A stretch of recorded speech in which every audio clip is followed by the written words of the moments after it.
Краевед, культуролог, общественный деятель, писатель, музыковед. Похоже, не было такой деятельности, в которой не пробовал по себя Муса Ахметович Аушев. Его нет среди нас, но от него осталось богатое историческое наследие. В Ингушском государственном музее краеведения имени Тугана Мальсагова организована выставка в 88-й годовщине со дня его рождения. На нашу выставку у нас представлены документы, фотографии, грамоты, личные вещи и многое другое. И Муса Ахметович передал нам огромный фотоматериал, это Зурзуковские ворота. Также Муса Ахметович нам передал очень много исторических артефактов, которые до сегодня имеют большое значение. Это зернотерка, топорик, камень священного огня и мужской кавказский кинжал, который принадлежал его предкам, участникам Первой мировой и гражданской войны. Муса Ахметович родился 1 мая 1933 года. Свое детство и юношеские годы он провел в Казахстане, куда депортировали наш народ. Там же он отлично окончил школу в селе Володарка. Год проработал на Целине. 15 лет закончил курсы водителей и пошел работать водителем. Помогал родителям, семье.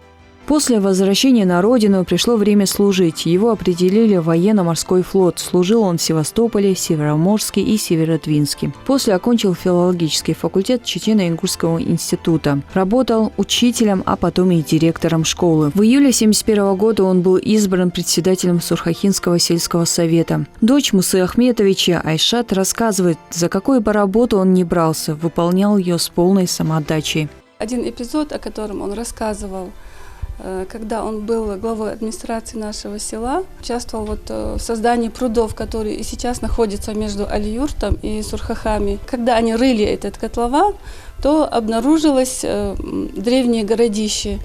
И оттуда много экспонатов они достали, черепки, разные предметы быта там. И вот с этого эпизода началось его увлечение краеведением, раскопками.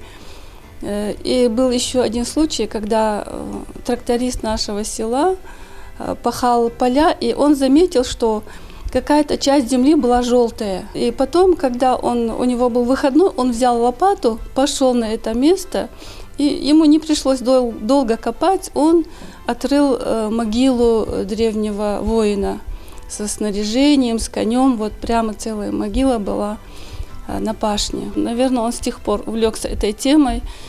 И всю жизнь он интересовался курганами. У него целая книга написана про наши курганы, как наши предки строили защитные сооружения.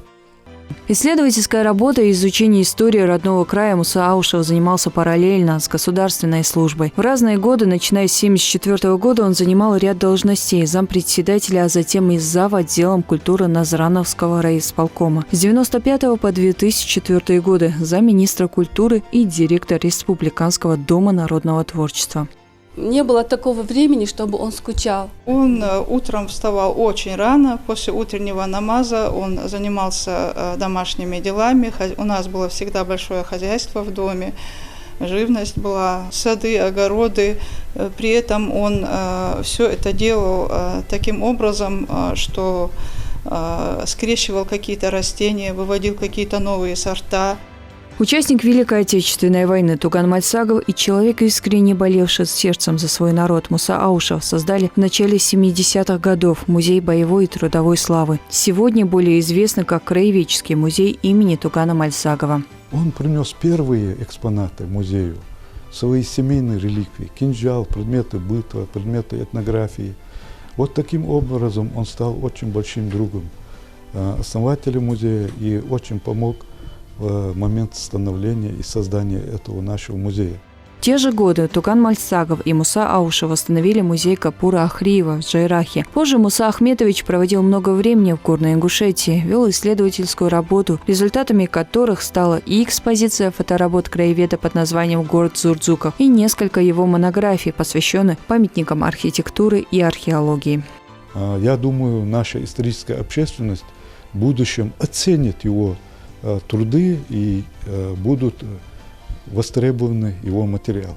Мне стало известно, что он не награжден орденом за заслуги нашей республики. И поэтому я обращаюсь к руководству нашей республики, чтобы вот этого нашего великого краеведа Аушева Мусу Ахмедовича вот посмертно хотя бы наградили вот этим орденом. По словам родных и коллег Мусы Аушева, он был очень многогранной личностью, и круг его интересов простирался далеко за пределами одной какой-либо области. Его увлечения историей не ограничились родным краем. Ему были интересны памятники архитектуры в целом. Так, изучив Пальмиру и другие исторические памятники Сирии, он поехал в эту страну. Для меня это очень важно, как и для всей нашей семьи. Выставка приурочена ко дню рождения Аушева Мусы Ахметовича, моего отца. Мы выражаем от всей нашей семьи глубокую благодарность всем, кто причастен в той или иной мере в организации этой выставки. Здесь собрано очень много материалов и личного характера, и семейный архив, и его труды. В общем, видно, что люди постарались и сделали все это с любовью. Он очень переживал за наш ингушский язык, что мы мало на нем разговариваем. Он хотел, чтобы этому вопросу уделялось больше внимания. Наш кодекс, наш этикет «Эх-эздел», он говорил, что если мы потеряем «Эх-эздел», мы потеряемся как нация. Язык, культура, история – это была его боль, его мечта, и все свои силы он вкладывал именно в этом направлении. Муса Ахметович был награжден почетными грамотами Чечено-Ингушского обкома КПСС и Президиума Верховного Совета ЧССР. Заслуженный работник Республики Ингушетия, но работал по признанию родных. Он не ради наград и места в обществе, а чтобы установить истину и узнать лучше историю своего народа.